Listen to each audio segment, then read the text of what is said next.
Hello दोस्तों, मैं हूं विशाल और स्वागत है आप लोगों का मेरे YouTube channel silver screen Hindi में। आज हम बात करेंगे 2022 में आई हॉलीवुड हॉरर फिल्म मैन। ये फिल्म बच्चों के लिए कतई नहीं है क्योंकि कुछ दृश्य बेहद अजीबोगरीब हैं जो दिमाग खराब कर देते हैं, तो बच्चे इस फिल्म से दूरी रहें और ये वीडियो को भी ना देखें। ऐसा हॉरर जिसमें 4 आदमी प्रेग्नेंट होकर एक दूसरे को जन्म देते हैं, ऐसा क्यों होता है वीडियो के एंड में पता चलता है। फिल्म स्टार्ट होती है लंदन सिटी के एक अपार्टमेंट से। एक फीमेल जो सनसेट की येलोइश कलर जो बारिश के बूंदों पे पड़ती है उसको ध्यान से देख रही है। तभी स्लो मोशन सीन में एक आदमी नीचे गिरता है और गिरते हुए इस फीमेल को देखता है। फीमेल का नाम हार्पर है और कुछ परेशान लग रही है और नोज से ब्लीडिंग भी हो रही है। नेक्स्ट सीन बेहद खूबसूरत है जिसमें लैंडस्केप ग्रासलैंड दिखाया गया है। गांव जैसी खूबसूरती है, जन्नत जैसे नज़ारे हैं। हार्पर कार से कहीं जा रही है, शायद शहर से दूर। वो पहुंचती है एक बड़े ही खूबसूरत बंगलो में जो 500 साल पुराना है और आर्किटेक्चर एंशिएंट इंग्लैंड वाला है। वहां पहुंचते ही खूबसूरत एप्पल का पेड़ देखती है जो लॉन में होता है। एक एप्पल तोड़ के खा लेती है। बंगलो से उसको कोई देख रहा है।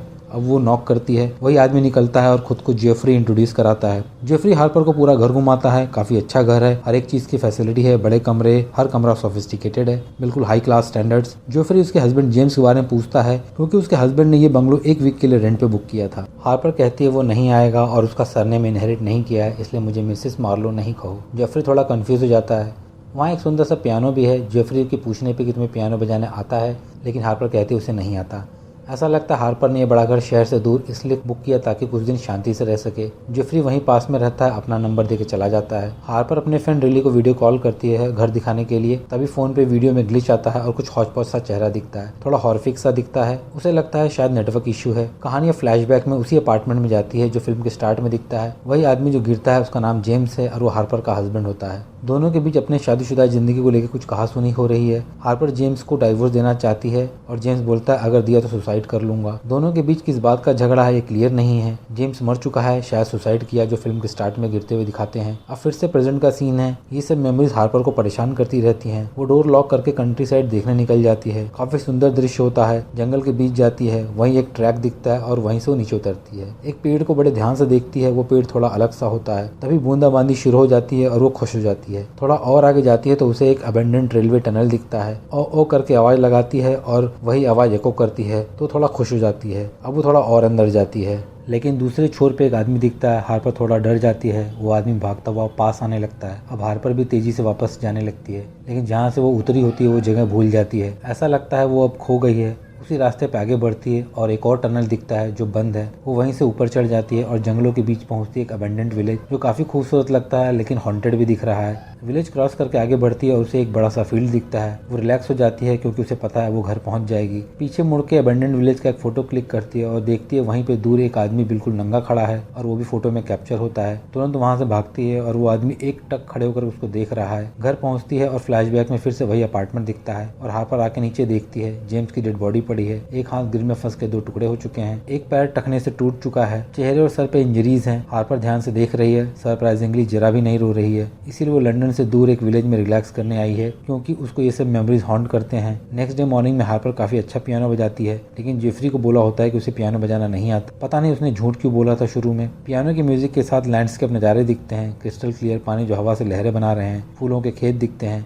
नेक्स्ट सीन में वो लैपटॉप पे काम कर रही है। तभी वही नेकेड आदमी जो अबेंडेंट विलेज में दिखता है अब लॉन में आ जाता है और विंडो से हार्पर को नोटिस करता है। हार्पर उसको देख लेती है, पुलिस को कॉल करती है और अब देखती है वो उसका डोर खुला हुआ है। तुरंत डोर लॉक कर देती है, लेकिन वो आदमी अपना हाथ चिट्ठी ड्रॉप करने वाले विंडो से डाल करके उसको पकड़ने की कोशिश करता है। उस नेकेड आदमी के चेहरे पे ढेर सारे कट्स हैं और उसका चेहरा जेफरी से मिलता जुलता है। तभी पुलिस वाले उस नेकेड आदमी को आके पकड़ लेते हैं। पुलिस वाले का भी चेहरा जेफरी से मिलता जुलता है। फिर से फ्लैशबैक में वो अपार्टमेंट दिखता है। हार्पर रिले को टेक्स्ट मैसेज करती है कि जेम्स उसको डराता रहता है। तभी जेम्स आके फ़ोन ले लेता है और वो सारा मैसेज पढ़ लेता है। उसको गुस्सा आता है और कहासुनी में हार्पर को एक पंच मार देता है। हार्पर गिर जाती है और गुस्से में जेम्स को बाहर भगाने लगती है। जेम्स को तुरंत गलती रियलाइज होता है, माफ़ी मांगता है, बार बार सॉरी बोलता है, लेकिन हार्पर उससे धक्के मार के घर से निकाल देती है। नेक्स्ट सीन में जेम्स सुसाइड कर लेता है। ये सारी मेमोरीज हार्पर को हॉन्ट करती रहती हैं। अब वो चर्च जाती है, वहाँ पे ग्रेवयार्ड भी है। चर्च में स्कल्पचर दिखता है जिसपे एक तरफ ग्रीन मैन बना है और दूसरी तरफ शीला नगीग। ये दोनों का क्या रेलेवेंस है और दोनों क्या है मैं इस वीडियो के लास्ट में बताऊंगा। फिल्म में कई बार दोनों का स्कल्पचर दिखाया जाता है। हार्पर को उसके हस्बैंड की मेमोरीज आती रहती हैं, कैसे वो बिल्डिंग से गिरता है। वो गुस्से और इस दर्द में बहुत जोर चिल्लाती है। तभी दिखता है वहाँ पे फादर आते हैं चीख सुन के, लेकिन पास नहीं आते। शायद वो हार्पर को उसका पूरा टाइम देना चाहते हैं।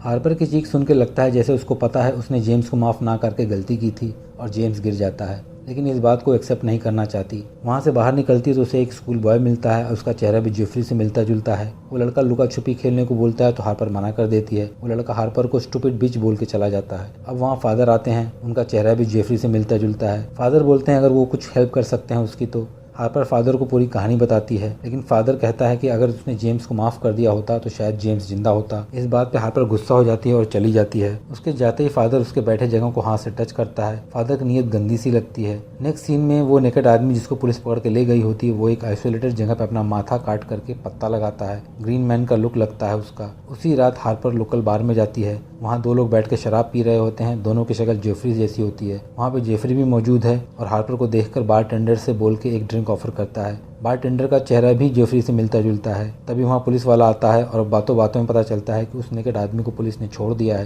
क्योंकि उसके पास कोई हथियार नहीं था और शायद वो मेंटली इल था इसलिए। इसमें हार्पर नाराज हो जाती है और गुस्से में चली जाती है। रास्ते के बगल में ग्रेवयार्ड होता है। तभी पीछे से चीखने की आवाज़ आती है। वो डर के फटाफट भागती है। तभी दिखता है वो नेकेड आदमी अंधेरे में उस ग्रेवयार्ड में है और हार्पर पे नजर रखा है। हार्पर बंगलो पहुंच रिले को वीडियो कॉल करती है और बोलती है मैं यहाँ नहीं रहूंगी क्योंकि यहाँ कुछ ना कुछ बहुत अजीब सा है। लेकिन रिले कहती है मत आना और रिले खुद आएगी उस प्रॉपर्टी पे और दोनों मिलकर एंजॉय करेंगे और किसी से डरने की जरूरत नहीं। रिले उस प्रॉपर्टी का एड्रेस पूछती है। तभी फिर से वीडियो हौच पौच होता है और एक हॉरिफिक इमेज दिखता है। हार्पर उसको अपना लोकेशन भेज देती है टेक्स्ट मैसेज से। रिले का रिप्लाई आता है कि उसे पता है वो कहाँ है और फिर एक और रिप्लाई आता है यू स्टूपिड बिच। हार्पर को कुछ समझ नहीं आता कि रिले ने ऐसा मैसेज क्यों भेजा। ये बात चर्च में उस लड़के ने बोला था। ऐसा लग रहा था कि ये मैसेज कोई और भेज रहा है। तभी लॉन की लाइट जल जाती है और फ्लक्चुएट भी करती है। खिड़की से देखती है तो पुलिस वाला खड़ा होता है। बाहर जाके पूछती है क्यों आए हो, लेकिन वो कुछ नहीं बोल रहा था और एक टक हार्पर को देखता रहता है। तभी फिर से लाइट ऑफ होकर ऑन हो जाती है और पुलिस वाला गायब है। अब हार्पर डर जाती है कि एक ही पल में कैसे गायब हो सकता है। तभी सारे एप्पल पेड़ से अपने आप गिर रहे होते हैं। बैकग्राउंड म्यूजिक इस सीन को काफी डरावना बना देते हैं। तभी एक आदमी जो बार में था वो हार्पर को दौड़ाता है। वो घर में भाग जाती है और डोर लॉक कर देती है। घर में किसी के घुसने की आवाज आती है। एक खिड़की का शीशा भी टूटता है। अब हार्पर चाकू उठा लेती है। तभी दरवाजा जोर जोर से हिलता है। वो काफी डरी हुई होती है। जेफरी आ जाता है और बोलता है कि चीखने की आवाज सुन के वो चेक करने आया है। घर चेक करने पे कोई नहीं मिलता और एक कौवा कांच तोड़ के अंदर अधमरे हालत में पड़ा है।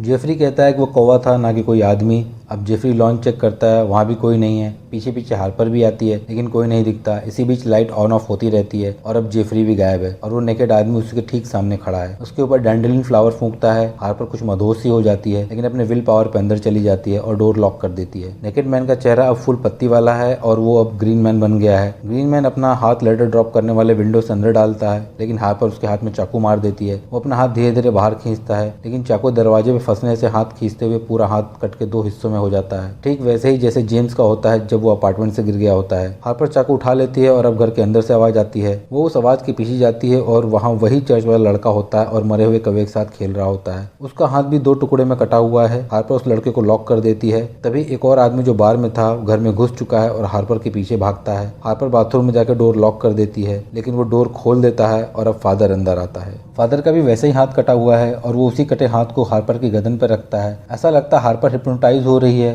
फादर उसका रेप करने की कोशिश करता है लेकिन हार्पर फादर के पेट में चाकू मार देती है। वो वहाँ से भागती है और बैकग्राउंड म्यूजिक काफी डरावना होता है। कार स्टार्ट करके रोड पे पहुंचती है लेकिन जेफरी रास्ते में खड़ा होता है और उस पे कार चला देती है। संभलने का मौका ही नहीं मिलता हार्पर को। कार रोक देती है। तभी जेफरी सरप्राइजिंगली उठ जाता है और हार्पर को कार से उतार फेंकता है और बोलता है मिसेस मार्लो, यानी अब भी उसको जेम्स की वही बोलता है। खुद कार स्टार्ट करता है और हार्पर को चलने के लिए दौड़ाता है। हार्पर फिर से लॉन पहुंच जाती है भागते हुए। कार लॉन बाउंड्री में क्रैश हो जाती है। हार्पर बेबस हो जाती है कि क्या करे। तभी वो नेकेड मैन आ जाता है जो अब कंप्लीट ग्रीन मैन में कन्वर्ट हो गया है। नेक्स्ट सीन काफी अजीब सा है। उसके पास फीमेल प्राइवेट पार्ट है और वो प्रेग्नेंट है और डिलीवरी होती है। वही चर्च वाला बच्चा निकलता है और उसका हाथ भी कटा हुआ है। कुछ ही देर में वो बच्चा भी प्रेग्नेंट हो जाता है और उसके पास भी फीमेल प्राइवेट पार्ट है। वो फादर को डिलीवरी करता है। अब फादर का भी हाथ कटा है और टखने की हड्डी टूटी हुई है। वो धीरे धीरे हार्पर की तरफ बढ़ता है और प्रेग्नेंट होता रहता है। अब उसके पीठ से डिलीवरी होती है। अब जेफरी निकलता है और जेफरी का भी एक पैर टूटा हुआ है और एक हाथ कटा हुआ है। अब जेफरी के मुंह से डिलीवरी होती है। मुंह से पैर बाहर आ रहा होता और एक पैर टूट के लटका है। ये सीन बेहद दिमाग खराब कर देता है।